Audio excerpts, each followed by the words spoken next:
Mvutano mkubwa umeibuka katika jamii ya Wazanaki kufuatia kile kinachodaiwa kuwa ni kusimikwa kwa kiongozi wa kimila Omwami kinyume na mila na desturi za kabila hilo, hatua iliyozua hofu ya kuvunjika kwa mshikamano wa kijamii. Kiongozi wa mila na desturi za Wazanaki eneo la Buswege, Omwami Wazila Marwa, ameibuka hadharani na kulaani vikali tukio hilo, akisisitiza kuwa utaratibu wa kumpata Omwami ni wa kurithi kutoka kwa mtangulizi na si kwa maamuzi ya ghafla ama njama za kifamilia. Akizungumza na waandishi wa habari nyumbani kwake, amesema yeye alirithi nafasi hiyo kutoka kwa baba yake mzazi marehemu Edward Marwa Ihunyo aliyefariki mwaka 2014, na kwamba utaratibu huo ndio unaotambulika rasmi katika mila za Kizanaki katika eneo la Buswege. Kwamba mimi ninaitwa Omwami, na nilivyoona juzi yule bwana alijitambulisha kama naye pia ndiyo Omwami na kawekamo na mambo ya uchifu hayo. Sasa kwa taratibu za mila na desturi zetu za Kizanaki, Omwami anapatikana kwa utaratibu wa kurithi, kama ilivyo tamaduni za zingine tunavyoziona za kifarume. Ndivyo anavyopatikana, kwamba aliyekuwepo kadri anavyoongoza na anaelekea katika uzee wake na pengine kifo, huwa anajua taratibu na mila na desturi zetu sisi ni katika familia yake.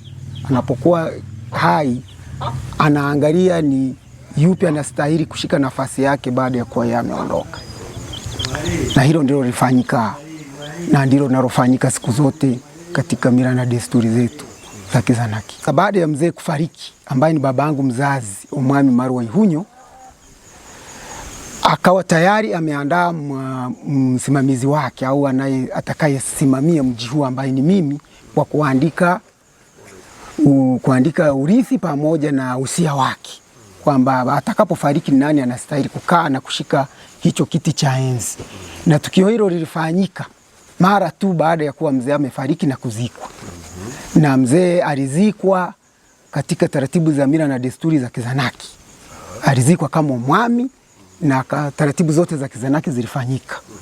Na katika tukio hilo walihusika watu wengi, jamii kubwa ilihusika ya Wazanaki na watu wengine. Viongozi mbalimbali wa mila na desturi za Kizanaki, mila na desturi walikuwepo, viongozi wa kisiasa walikuwepo, viongozi wa serikali pia walikuwepo. Kwa hiyo baada ya tukio hilo, kilichofuata sasa, Wazanaki walitaka kumjua ni nani atasimamia mambo yao ya mila na desturi za Kizanaki kutoka kwenye mji huu. Ndipo hapo sasa waliokuwa wamehusika kuandaa usia ule kisiri na mzee wetu walijitokeza na kutoa usia ambao ulinitaja moja kwa moja mimi Mazira Marwa Ihunyo kuwa ambaye sasa ndio nitakuwa msimamizi na mrisi wa mji wa Omwami hapa Nyabikeri. Wazanaki wasigawanywe na wala wasikubaliane na mtu mwenye tamaa ya kutaka mambo ambayo anajua yeye mwenyewe akavuka misingi ya mila na desturi zetu. Hiyo kwanza itatupotezea heshima na pia itagawanya jamii, jambo ambalo sio zuri. Niombe serikali, sisi jamii pamoja na kuwa tuna mila na nini, msimamizi wetu mkuu ni serikali. Sasa kinachotokea sasa hivi kinaweza kuleta uvunjifu wa amani ndani ya jamii. Sasa serikali tunaomba, kwa kuwa inatambua, kwa sababu yule bwana alieleza vitu fulani ambavyo mimi vilinishangaza. Alieleza kwamba sasa mila na desturi hazikuwepo. Sasa Mheshimiwa Rais Samia Suluhu Hassan amerudisha, ametoa nafasi hiyo. Alipotoa nafasi hiyo, sasa Wazanaki wakamchagua yeye. Mimi nilihisi hakuelewa vizuri rais anachomaanisha. Rais anaelewa kwamba mila na desturi zipo, isipokuwa anataka kuzipa nafasi za kuzishirikisha zaidi katika kujenga maadili ya Mtanzania. Hakutoa kauli hiyo kuleta mkanganyiko kwenye jamii, kwamba sasa watu waanze kujitawala, watu waweze kujiweka kwenye uongozi kwa jinsi wanavyojua. Kwa hiyo sisi, ninachokiomba serikali itambue kwamba sisi Wazanaki tuna taratibu zetu za kumpata kiongozi, sio zile zilizofanyika pale. Kwa hiyo tunaomba itupe nguvu ya kusimama ili kufuata misingi hiyo ambayo tunaielewa kwamba ndio inastahili kujenga mila na kusimamia mila zetu za Kizanaki. Kauli nilionayo, kwanza nimpongeze kutambua mchango wa viongozi wa mila na desturi za Kizanaki. Kauli nilionayo sasa kwamba kwa kuwa ameona, amepata hayo maono, hebu ahakikishe sasa sisi viongozi tuliopo huku chini kwenye mila na desturi tunalindwa na tunapewa nguvu zaidi za kusimamia maadili. Naamini sisi watu wa mila tuna uwezo wa kusimamia maadili kuliko hata serikali. Maana serikali mara nyingi inaweza kutumia, inategemea nguvu zaidi za kimamlaka. Lakini sisi ukirudi kwenye mila, kwenye ruti huku, mtu anazaliwa akijua kwamba nikifanya hivi tu ile kitu iko kwenye akili nitakuwa nimeharibu. Kwa hiyo inaonekana sasa mtu atakuwa akiwa anajua mipaka. Jambo hilo linafanya maadili yaendelee kuwepo. Sasa kama sisi ndo tunawezesha kufanya hilo, basi tulindwe na tupewe nguvu. Sasa kama hili tukio la juzi linaanza kutuharibia, linatufanya sasa tuanze kusema sasa tutafanyaje? Kwa sababu mamlaka yapo, lakini mtu mmoja au wawili kwa matakwa yao wanakuja kuchanganya. Hiyo inaharibu. Sasa ikiharibu hiyo tayari hata imemharibia malengo rais. Ndio kauli yangu kwamba sasa ajue kwamba huku chini tupo na sio kwa tawala hizi zinaundwa sasa hivi. Hizi zilikuwepo. Alichokirudisha rais ni kuzipa nguvu ziweze kushiriki kusaidia kujenga nchi yetu. Kwa hiyo kama ameliona hilo sasa, basi na sisi tuhakikishe huku chini tuna nguvu hizo. Tukitamka jambo basi lifanyiwe kazi.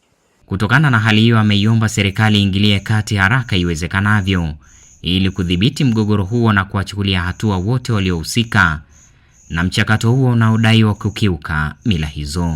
Wakizungumza kwa nyakati tofauti tofauti, baadhi ya wakazi wa Butiama wameonyesha wasiwasi wao juu ya tukio hilo, akiwemo Yohana Wandiba, mkazi wa kijiji cha Buswege. Amesema jamii ya Wazanaki nafahamu vyema taratibu za kumpata omwami, hivyo kilichofanyika ni kinyume kabisa na utamaduni wao. Nalisema hili ili Wazanaki walioko nje ya nchi na ndani ya nchi na Zanaki hapa na hata dunia itambue Wazanaki tumechukia. Akatangazwa huyu bwana, miaka imeenda, akajitangaza mtu mmoja, yeye ndiye chifu wa Zanaki. Si kwamba tunazungumza hivyo, tunazungumza kwa kuizungumzia mila na desturi ya Wazanaki. Mimi ndiye huyo ametawazwa kuwa chifu wa Wazanaki. Nyinyi ni mashahidi, vilileta taharuki kwenye ukanda wa Wazanaki ndani na nje ya nchi. Tukakaa tukalisikilizia likapita. Lakini bahati nzuri Wazanaki hao hatukuishia hapo. Tuna wazee, tukaitana kwa mzee Butiku, wazee wengi tu Wazanaki. Tukaenda pale kwa mzee Butiku tukazungumza. Huyu mtu sasa anayejitawaza kwamba yeye ndiyo mwami wa boma hili la Wazanaki, wakamwambia uje na watu wako, wazee ambao wanajua yeye ndiye kiongozi. Wakaja wazee wanaomfuata mgongoni hao watatu. Sisi tunaojua tumeachiwa na mzee Omwami Marwa, nadhani tulikuwa zaidi ya watu 40 kwa mzee Butiku, 69 kwa mzee Butiku. Tukayazungumza mbele ya mzee Butiku tukiwa na chifu Jafet Wanzagi, chifu wa Zanaki, tukalimaliza. Na ndiyo siku ambayo chifu wa Zanaki Jafet alitangaza kulisimamisha baraza la Nyamutenga ili lipangwe kwa utaratibu. Maana lile baraza lilikuwa limekuwa baraza la kihuni, sio la Wazanaki. Kwa upande wake, Hamisi Nyamsindika kutoka kijiji cha Kisamwene, kata ya Butuguri, amesema taratibu za kimila zimekuwa zikifanyika katika makazi ya kichifu tangu enzi za mababu, na kubadilishwa kwake ghafla ni dharau kwa historia na misingi ya jamii hiyo. Za Kizanaki. Wewe umekuaje Mzanaki wakwenda kuchonganisha Wazanaki Nyamutenga? Basi tukalizungumza pale, Chifu Jafeti akatoa kauli, mzee Butiku akatoa kauli, baraza la Nyamutenga likasimamishwa mpaka pale utaratibu utakapofanyika. Lakini ngoja nimalize pale kwamba Japhet chief akasema yeye ni chief, lakini mtu anayesimamia mila na desturi za Wazanaki ni omwami. Wanashirikiana, watafanya utaratibu wa kuunda nini? Baraza. Sasa kilichotusikitisha, kabla ya baraza wanajitokeza watu wanajitangaza. Wazanaki tumesikitika na kitendo hiki, tunakilani sana. Popote pale kwenye vyombo vya dola, viongozi wa kisiasa, viongozi wa kidini, viongozi wa serikali, tunaomba watusaidie kitendo hiki. Wazanaki tunakilani sana. Mimi nimeongea na omwami nikamwambia naomba uonane na Chief Japhet. Bahati mbaya omwami akanambia Chief Japhet hayupo mpaka atakaporudi. Lakini hili tunalilani na tunaomba tusikike popote pale, hata duniani huko, ili serikali, kwa kuwa ndio inayosimamia utaratibu na Wazanaki tupo, huyu bwana anayejitangazwa omwami, ikiwezekana hata achukuliwe hatua za kisheria. Ni uvunjifu wa amani, na hili linaleta omwami pale amesema taharuki. Hili waandishi wa habari linaleta hata vita. Chifu wa Wazanaki anatokea Butiama, chifu mwingine anajitangaza Busegu. Wanaturudisha huko kwenye miaka ya 58. Nini wanachotutafutia Wazanaki? Ndugu zangu waandishi wa habari, hili limechanganya vichwa vya watu tunaojua mila na desturi za Wazanaki. Kwa upande wake, Hamisi Nyamsindika kutoka kijiji cha Kisamwene, kata ya Butuguri, amesema taratibu za kimila zimekuwa zikifanyika katika makazi ya kichifu tangu enzi za mababu, na kubadilishwa kwake ghafla ni dharau kwa historia na misingi ya jamii hiyo. Wakati mzee Marwa Ihunyu anafariki, mimi nilikuwepo hapa, nilishiriki kwenye mazishi haya. Wazanaki walikuwepo, watu mbalimbali walishiriki hapa, walikuwepo. Sasa kilichofanyika hiki cha juzi, kwamba wanaenda kuapisha chifu wa Wazanaki, unajua mimi nilisikitika sana. Na bahati nzuri wakati nikiwa senta pale, nikaona mtu mmoja anapita, nikaona na fimbo ya Kizanaki, nikamuuliza unaenda wapi? Hivi huna habari na mwaliko? Mwaliko gani? Tunakwenda kuapisha chifu wa Wazanaki. Kaambia kuna chifu wangapi? Tuna chifu wetu huko. Nikamwambia wewe, Chifu Japhet kwani ameshakufa lini? Sasa kuna mageuzi hayo, na hata kama mtu akifa huwa kuna taratibu. Marwa Ihunyu alivyokufa, mrithi wake si anajulikana, ni Mwalimu Mazira. Sasa hivi Japhet ameshakufa, hebu ngoja nipige simu Butiama nikaulize. Akasema sisi bwana tumealikwa tu kwenda kumwapisha Marwa, lakini mambo haya ni ya kisiasa. Unajua ule mji una baraka. Kuna mwanasiasa mmoja anasema aliferi kwa sababu hakupata pale baraka.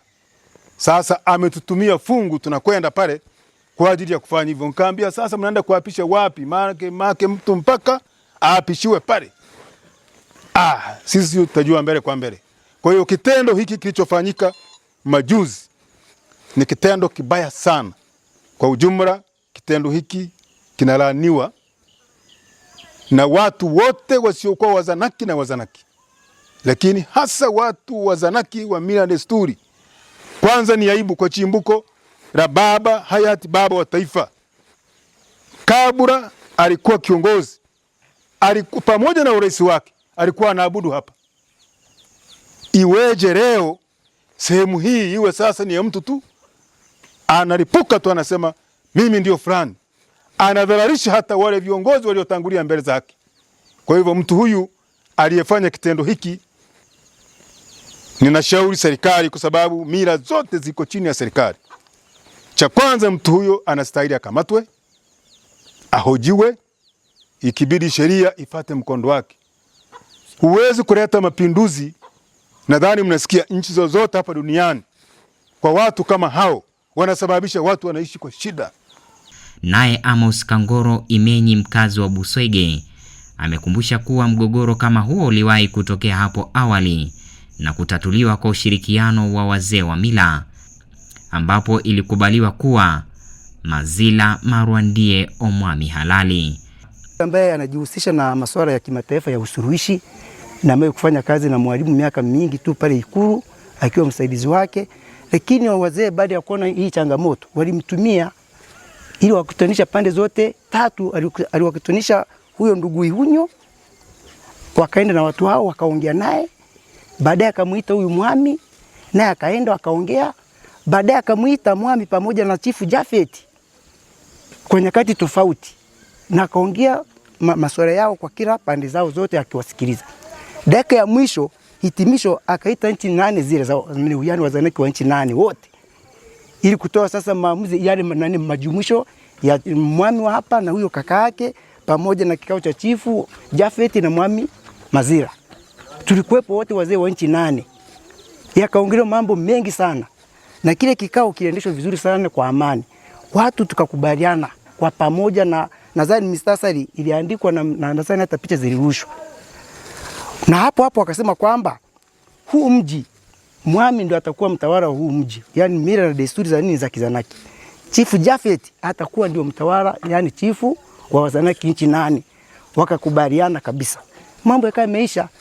Na hapo mwaka 98 hayati Mwalimu Julius Kambarage Nyerere alikuja hapo na ndugu Jafet, wakatoa historia ya kwao toko, wameanzia kina Chifu Nyerere, Chifu nani, historia watu wote ni ndugu na walikuwa ni marafiki. Kitu ambacho kama viongozi wa kimataifa wameliona na tumepata mwafaka, lakini bado linajirudia, hatimaye italeta nini ugomvi ambao uliwahi kutokea, lakini vitu hivi vishafanyika na vikaisha, lakini bado wanazidi kuvifufua.